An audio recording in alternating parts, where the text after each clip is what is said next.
Shalom Bapak Ibu, kekasih-kekasih Tuhan yang sangat diberkati Tuhan, luar biasa. Gimana hari ini? Semua baik-baik saja, amin. Sukacita dalam Tuhan. Ya, saya akan membahas tentang ini. Pernah nggak kita dengar kata-kata suam-suam kuku waktu pendeta memberitakan firman? Suam-suam kuku. Atau dalam kehidupan kita sehari-hari kita mendengar kata-kata suam-suam kuku. Ya, suam-suam kuku itu begini, tidak panas atau tidak dingin. Anyep, bahasa Jawanya apa? Anyep gitu ya. Anyep-anyep itulah seperti itu. Panas nggak panas, dingin nggak dingin. Contohnya kopi. Ada yang suka minum kopi panas. Ada yang suka minum kopi dingin. Saya suka minum kopi panas dan saya suka minum kopi dingin. Tapi begitu kopi itu sudah anyep, suam-suam kuku, itu kenikmatannya berkurang menurut saya ya. Jadi kok aneh gitu loh. Dingin ya dingin aja sekalian, panas ya panas aja, kita menikmati. Contohnya seperti itu. Tapi begitu suam-suam kuku kita minum kok aneh gitu loh. Jadi kurang nikmat. Nah, itulah yang dimaksud dengan suam-suam kuku. Tidak panas atau tidak dingin. Anyep. Begitu juga dengan kehidupan kita. Oke. Ini suam-suam kuku ini ada di dalam Alkitab ya. Coba akan saya bacakan ini Wahyu 3 ayat 16. Jadi karena engkau suam-suam kuku dan tidak dingin atau panas, aku di sini Tuhan akan memuntahkan engkau dari mulutku. Tuhan akan memuntahkan orang tersebut dari mulut Tuhan. Jadi artinya Tuhan tidak berkenan karena suam-suam kuku itu ya anyep seperti itu, nggak dingin, nggak panas. Tuhan tidak berkenan ya suam-suam kuku itu ya. Ceritanya begini, di dalam Alkitab itu ada kota Hierapolis. Kota Hierapolis itu di situ ada aliran air, sumber air panas ya. Hierapolis itu ada aliran air panas, sumber air panas ya. Yaitu apa? Air panas itu kekayaan rohani ya, kekayaan rohani dari Allah. Dipercaya dan memang dibuktikan bahwa sumber air panas itu dapat menyembuhkan sakit penyakit, sakit tubuh jasmani ya, terutama juga sakit rohani.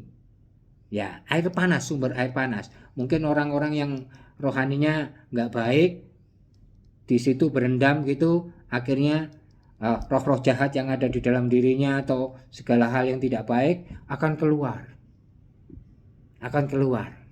ya.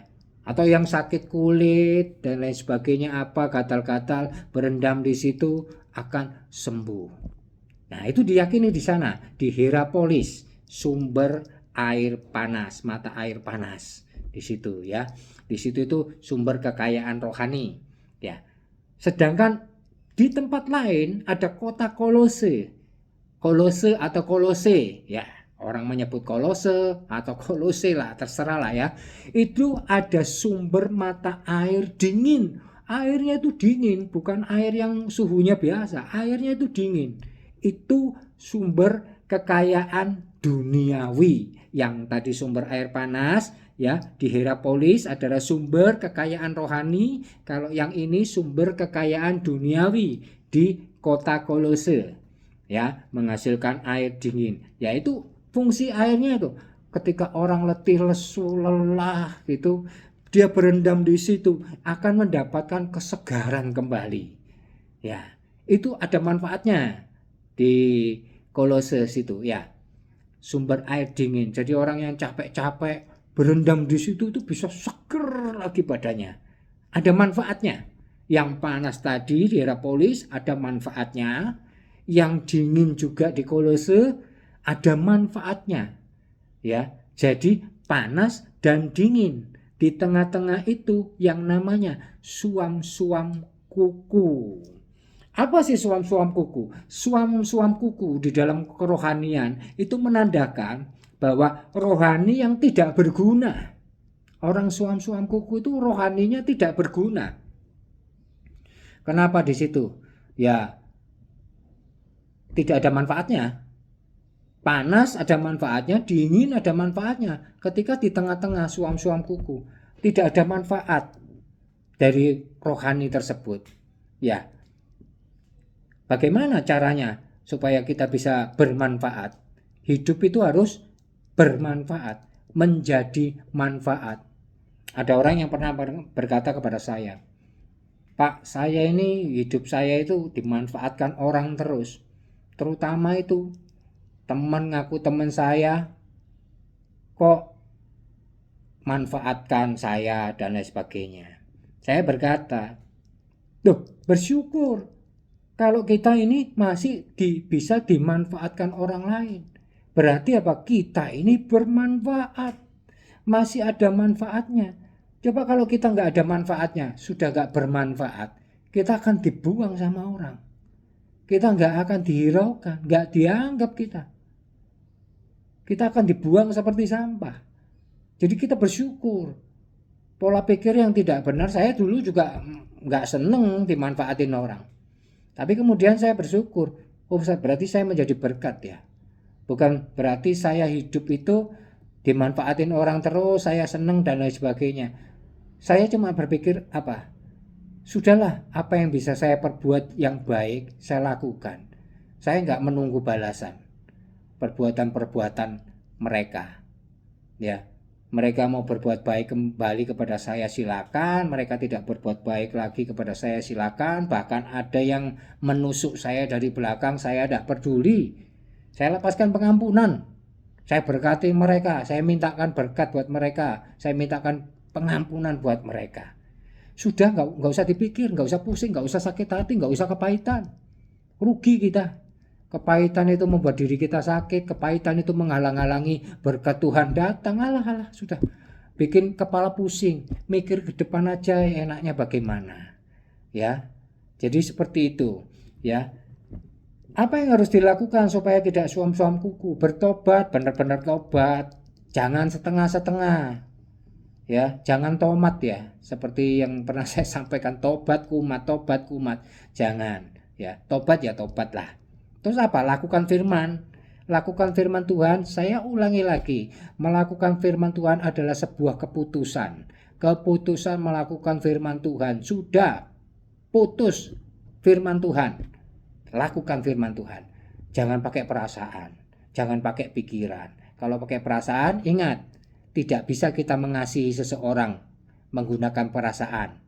Ketika kita disakiti musuh, ketika kita dikecewakan orang, apakah kita bisa mengasihi orang tersebut kalau kita menggunakan perasaan? Nggak bisa. Sudah keputusannya ya udah seperti cerita saya tadi, disakiti ya sudahlah, ampuni, berkati, selesai sudah.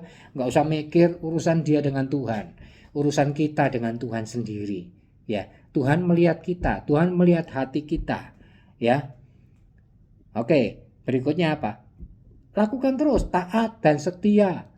Kok selalu saya menyampaikan taat dan setia? Ya kalau kita nggak taat, nggak setia, kita hanya melakukan sekedarnya saja.